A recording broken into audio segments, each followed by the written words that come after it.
Welcome to another episode of Left Coast Sports with Jon Schaeffer, and this week I'm joined by Kent Doepel. He's the founder of WestCoastCFB.com to discuss the potential impact of conference realignment on both the Pac-12 and the Mountain West. With Texas and Oklahoma departing the Big 12 for the SEC, we discuss what impact that could have on the Pac-12 and Mountain West, specifically programs like San Diego State and Boise State. We'll also break down the biggest non-conference games this season involving West Coast teams and try to answer the question of whether or not a Pac-12 team will reach the college football playoff this year. But as always, before we get started with today's episode, please give us an auto download on your podcast platform. That means you'll get future episodes automatically. Left Coast Sports is on most podcast platforms, Apple Podcasts, the free iHeartRadio app. You can listen on YouTube, in fact. It's also on Spotify. Please give us a review as well. And while you're here and listening, you can switch over to Twitter and follow me there. My handle at Jon Schaeffer. That's JONSCHAEFFER at Jon Schaeffer. Let's get right to it. Today's episode with Kent Doepel, the founder of WestCoastCFB.com. What impact will conference realignment have on West Coast football? Here's my conversation with Kent. Kent, based on everything we're hearing about the Pac-12 and the Big 12 and the possibility of a scheduling alliance or even a merger of the leagues, do you find that to be either realistic or even in the best interest of the Pac-12? That's a great question. So I don't really feel like it's in the best interest of the Pac-12 to merge with the Big 12. I think that the Big 12 brands that are left don't do enough to move the needle nationally to add enough value. I think a scheduling alliance could be interesting to some capacity. But again, those names aren't that big. I don't know if, in a Washington versus Iowa State game, really moves the needle the way it would if they had Texas and Oklahoma. So I think that the Pac-12's best interest would be trying to find a scheduling alliance with the Big Ten. I think the Big Ten has a lot of big brands and a lot of tradition with the Pac-12 and would be a lot more appealing to the national audience as well as regional audiences as well. With the Pac-12 already playing 9 conference games and the Big 12 does the same, does the Pac-12 even need a scheduling alliance when you consider the fact that they're only playing 3 non-conference games per year?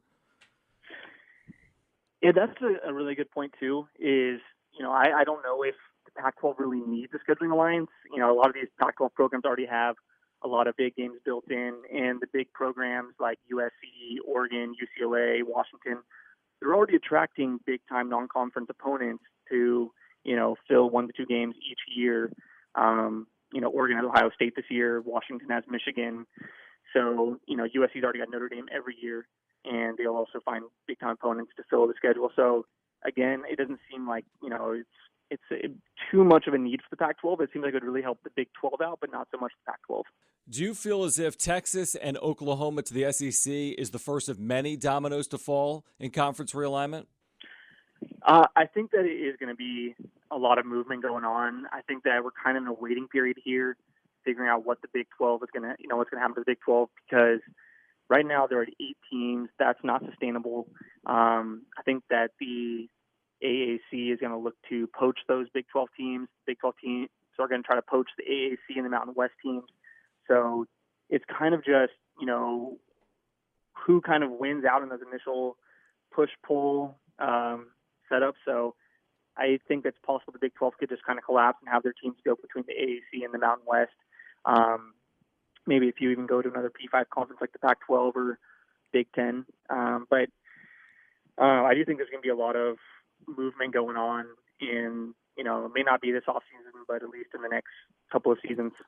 Does it make sense to you, or is now the time to potentially consider some type of East-West conference, which I think the WAC tried, and that kind of dissolved based on travel? But are we in a spot where you have the 8 remaining Big 12 teams, you have some schools out west, the BYUs, the Boise States, the San Diego States, you have schools out east like the UCFs and the Cincinnatis. Is there a league where you could put 16 teams together using the base of the Big 12, those 8 remaining teams? Yeah, that would actually be, a smart move for either the Mountain West or the AAC to pick up those Big 12 teams and really bolster their league, or even have some sort of Mountain West AAC combination with a few Big 12 teams mixed in, just with the premier programs from each league, and all of a sudden you have a very quality league that is on the same level as, say, a Pac-12.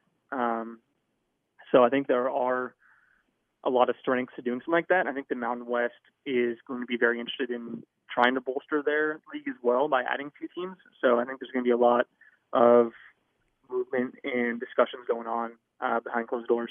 Do you think there's a compelling argument to be made to add schools to the Pac-12, or would adding help in any way, considering you're just splitting the TV money in more shares? Yeah, I think that essentially there's not enough big brands available to the Pac-12, both in the Mountain West and in the Big 12, that adding those teams can really increase the TV revenue coming in. I think that you're more so just would be splitting revenue and almost, diluting the league as it is. The Pac-12 is already a deep league.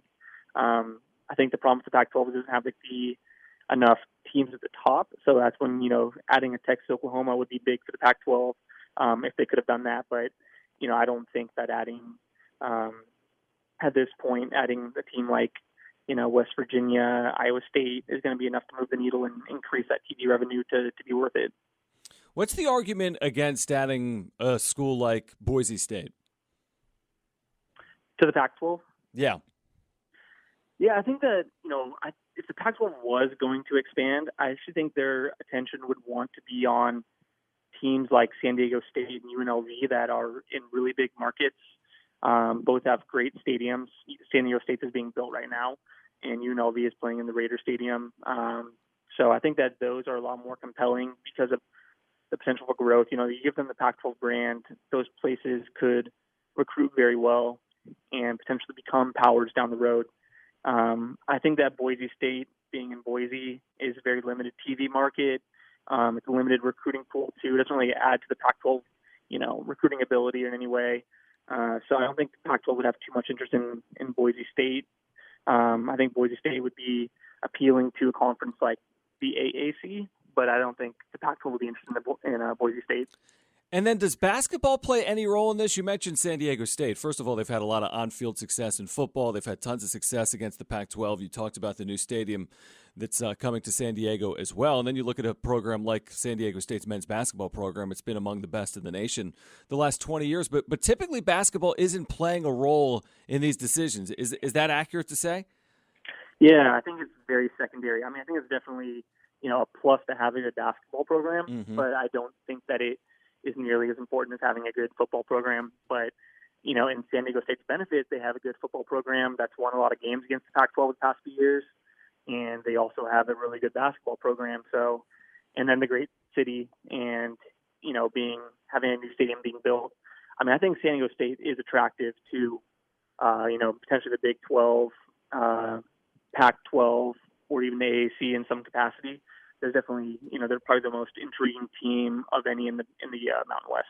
Yeah, I want to stay in the conversation for a moment, talking about San Diego State, because not only do they have all the things you just mentioned, they also, I think, benefit from not having an NFL team in San Diego. Obviously, the Chargers were here for 50 years. They leave for Los Angeles. You're now looking at the largest American city without an NFL team, therefore drawing more attention towards San Diego State's football program. Do you feel as if that could be advantageous, losing an NFL team to their college prospects here?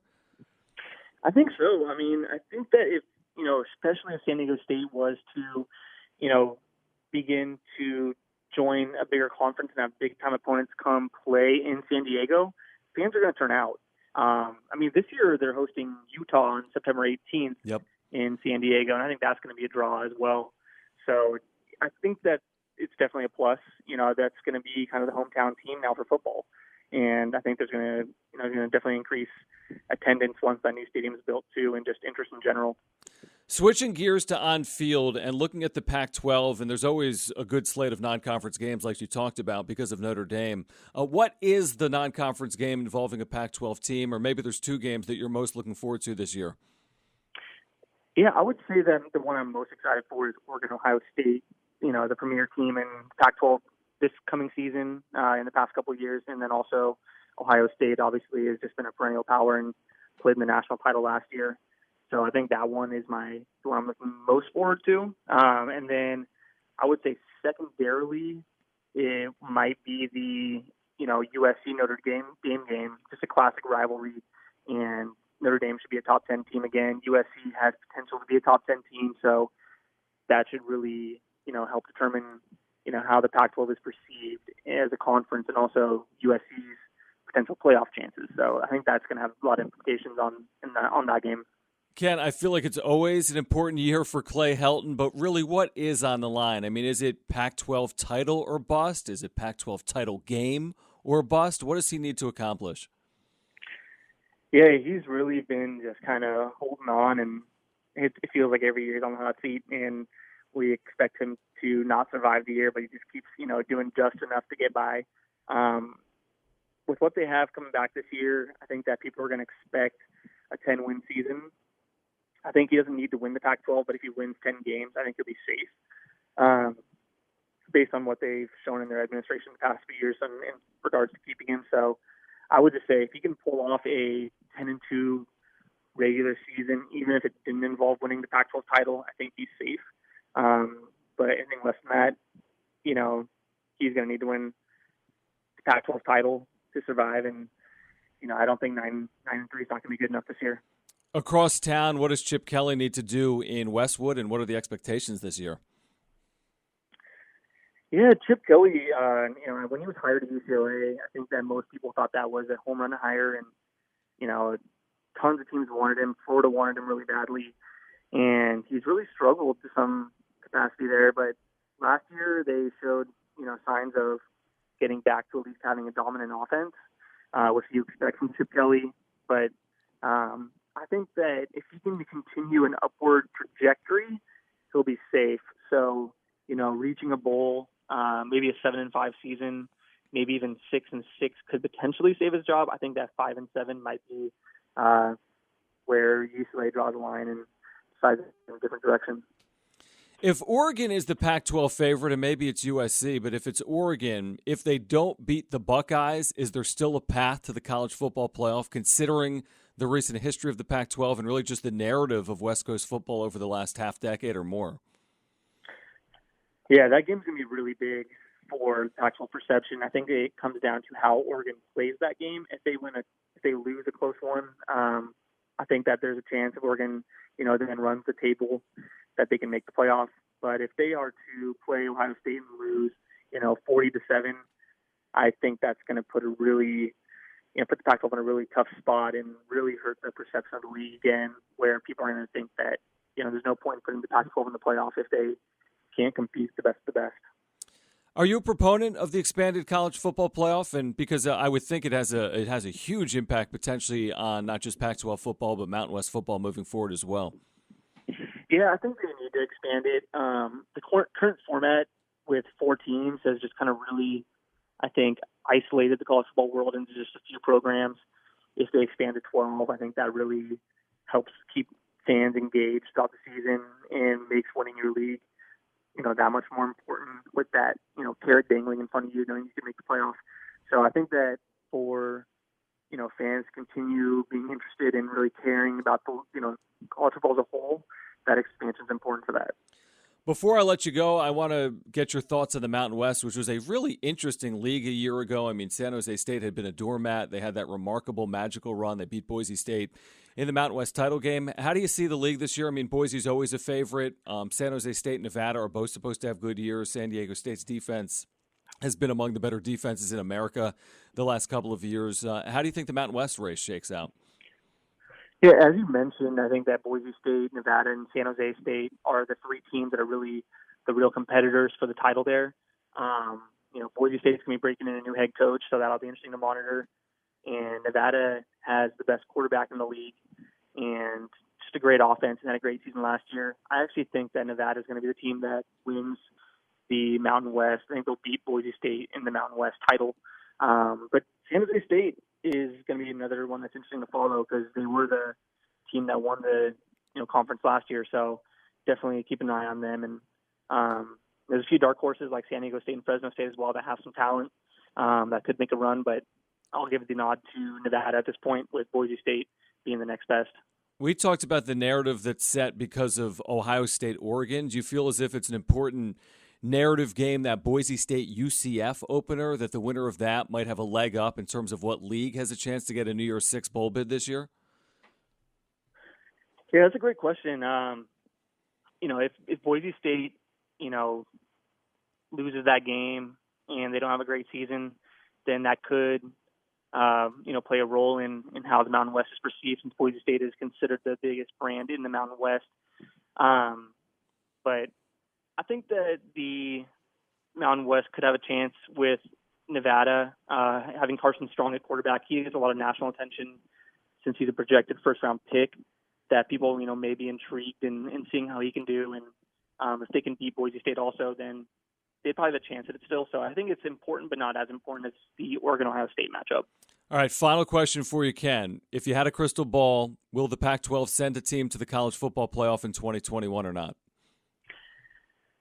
Sadly, I'm going to say no. I just have a hard time seeing Oregon beating Ohio State, and I think that it's very tough to survive the Pac-12 slate undefeated anyways, as it is. So I think they're probably going to go 10-2. I could see some other Pac-12 teams going 9-3, 10-2 also, like Washington, USC, but I don't think there's quite enough there on the Oregon roster to take down Ohio State, so I'll say they do not make it. Well, I hope you're wrong. I hope I'm wrong as well. But we're excited to have football back, less than a month away. We appreciate you doing this, and thanks for your time today.